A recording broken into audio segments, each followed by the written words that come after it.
little bit of background on Mr. Gilder. He predicted the microchip's world-changing potential to President Reagan, becoming the president's most quoted author back then and receiving, for his efforts, the White House Award for Entrepreneurial Excellence in 1986. Something else that George did, he foresaw the iPhone 13 years prior to its launch and anticipated the decline of cable TV in favor of Netflix over a decade before it emerged. And the late Rush Limbaugh hailed him as, quote, a true American genius. I'm honored to have him on the program. George, it's good to have you join us today. You are described by Forbes magazine as a technology prophet. What are your concerns, or what's your prophetic view of technology today and how it influences our society? Well, we're on the verge of an era that's called artificial intelligence. And this new era of artificial intelligence really is crucially enabled by breakthroughs in Israel by a company called Mellanox that was purchased by NVIDIA. And NVIDIA it allowed NVIDIA to change its game processors. You know, NVIDIA, this $3 trillion market cap company now, was previously produced game chips. And it allowed them to integrate vast data centers with hyperscale computing based on communications tools from Mellanox in Israel, which NVIDIA bought. And poignantly, the leader of Mellanox was E.L. Waldman. And he lost his daughter and his son-in-law in the October 7th depredations in Israel. This is real on the streets of Israel. And but the technology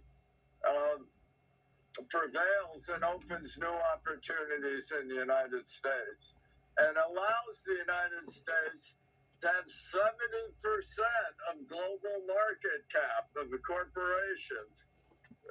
Global market cap, the value of America's public corporations comprises 70% of global market cap, and largely because of the contributions of Israel to the United States. Israel is not dependent on the United States.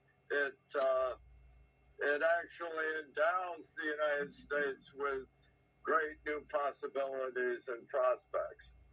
As you know, Israel has often been called and known as the startup nation. A lot of the people coming out of the Israeli Defense Forces have been able to create all kinds of technological advances that society at large has really enjoyed. I mean, our GPS system, as you know, and even our smartphone technology, a lot of it has come from Israel, proving yet again that Israel is not only our strongest ally in the Middle East, but is a valued friend of the United States, and vice versa. And the whole world. I mean, the whole world is going to, Israel has recently developed Iron Dome, which is really a missile defense system. But now that they have hypersonic missiles, that Russia and China both have hypersonic missiles, forever it's worth. And Israel has developed Iron Beam, which is a laser-based system that potentially can zap hypersonic missiles out of the sky at the speed of light rather than the speed of sound. So we are as dependent on Israel as Israel is on the United States. And this has been true for 50 years, really. We supposedly have a water crisis. Have you heard about the water crisis in California or whatever? Well, Israel took a desert and increased agricultural production by 16% and industrial production by 16-fold, not 16%, industrial production 60-fold, and reduced its water use by 10% by desalination plants and planting trees and new wells and drip irrigation systems that show the whole world water crisis is furious. It's often we hear in Washington the idea that somehow Israel's a bird, but Israel is really our redemption, and for the whole world, it's and that is the message of the Israel test. We should how we respond to people who excel the world in accomplishment and Nobel Prizes and new technologies and inventions. That's our Israel test. Why is this story not being told to the rest of the world? Well, partly because of Marxist ideology, where they treat successes of others as a theft or a threat rather than a gift. And it's really a gift. And that's the real lesson of the Israel test. Is we have to welcome the successes of others. They don't diminish us. They enlarge all human possibilities, creative in the image of our Creator. That's the thing,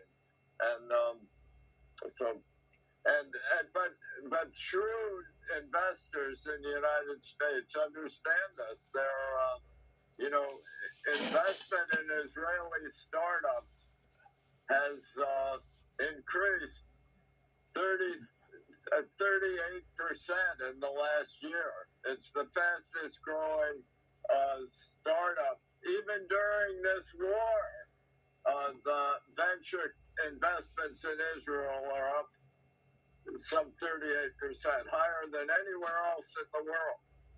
And it's and surprise, and the people of the Arabs in Israel appreciate it.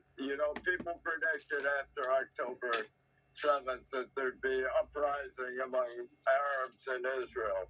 Arabs in Israel know they've got it good, and they aren't attacking from inside. They're supporting the fight, the defense of Israel in general. And that was an upside surprise. It's good news amid all the turmoil and distress. We're coming back with more of George Gilder after the break. Back to America's Hope. I'm joined now by George Gilder, such an influential mind who's focused on technology. He knows about the latest developments in technology. He predicted some of them happening. Before I talk about your book, The Israel Test, I want to talk about a book that became very influential, and that was your book on wealth and poverty. It was a bestseller. When you wrote that book, what motivated you to focus on wealth and poverty and the message you wanted to send to America and the world? Well, I wrote it during the 1970s, and that was, a bad era in America. We had 10% inflation and unemployment and economic crisis following departure from the gold standard, and the dollar was depreciated. I mean, it was a bad time. And I was expounding supply side economics as the escape route, and Ronald Reagan adopted wealth and he gave it to all his cabinet. And when he was shot, and was in the hospital, and Bob Dole came to visit him, he gave Bob Dole on camera, he gave Bob Dole a copy of Wealth and Poverty to read. It was an important part of his administration. And in it, I had a chapter about the microchip as a transformative technology that would make possible such things as missile defense. Reagan invited me to the White House to discuss the microchip. I gave Reagan his first Micron Technology of Idaho, DRAM, 16K, 16,000 bits. And now through NVIDIA and Mellanox in Israel and all these companies, we now have trillions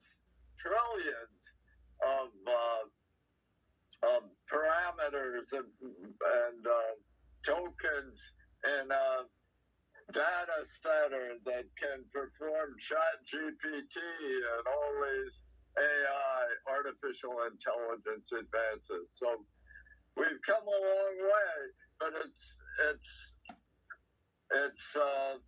we've come a long way with Israel, incidentally. Mellanox is an Israeli company, as I was saying,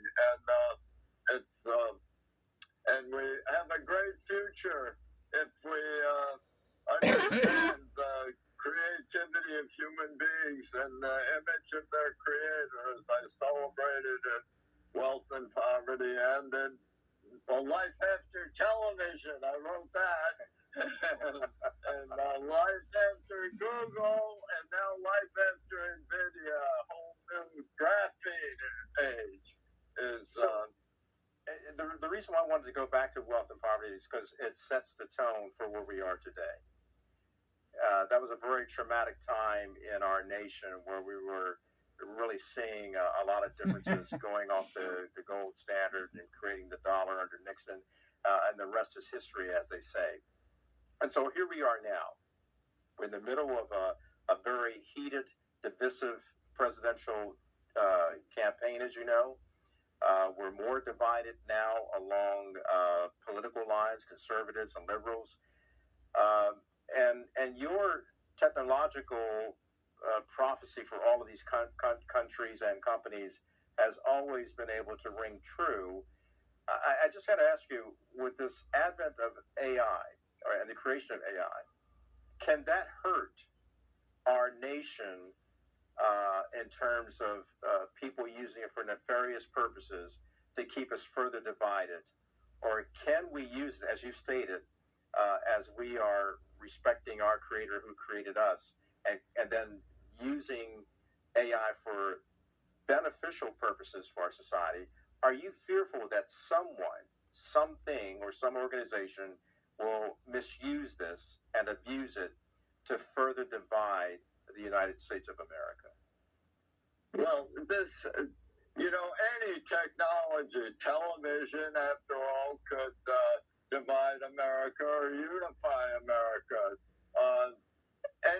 Google, did it divide America or unify America? I mean, any technology can be abused or pursued to the benefit of the world, and I believe that AI, and particularly distributed AI, not a singularity, one AI and a few data centers, but AIs in everybody's pockets to amplify our own capabilities, as all previous technologies have done.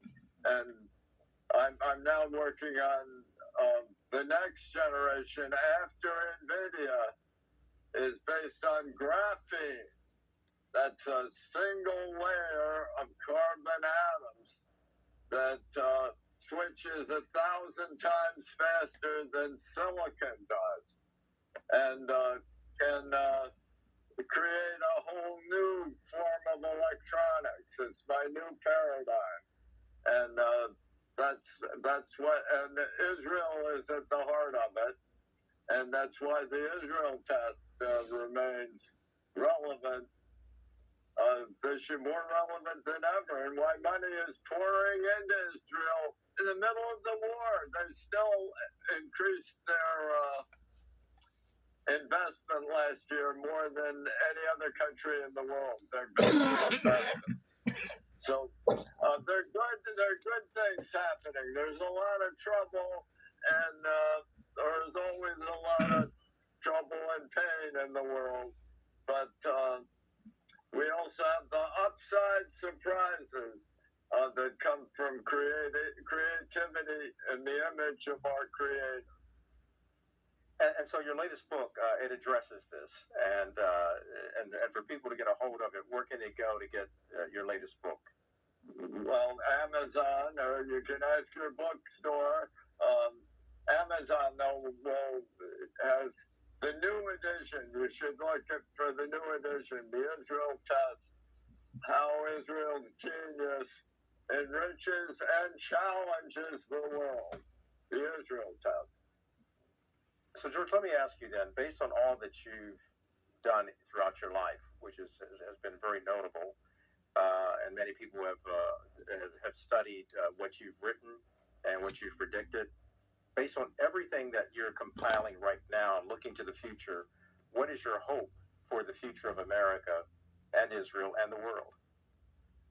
Well, I think it depends on understanding that the reason for freedom is we don't know the future, and the reason for upside surprises have pervaded our history, and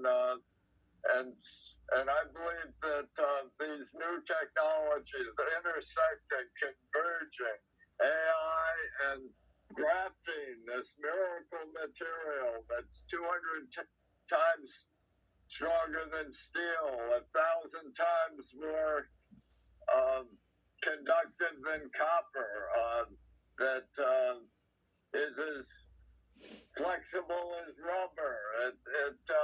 It's transforming all industries, and it's a surprise. Nobody expected it. It's based on a new physics called topology.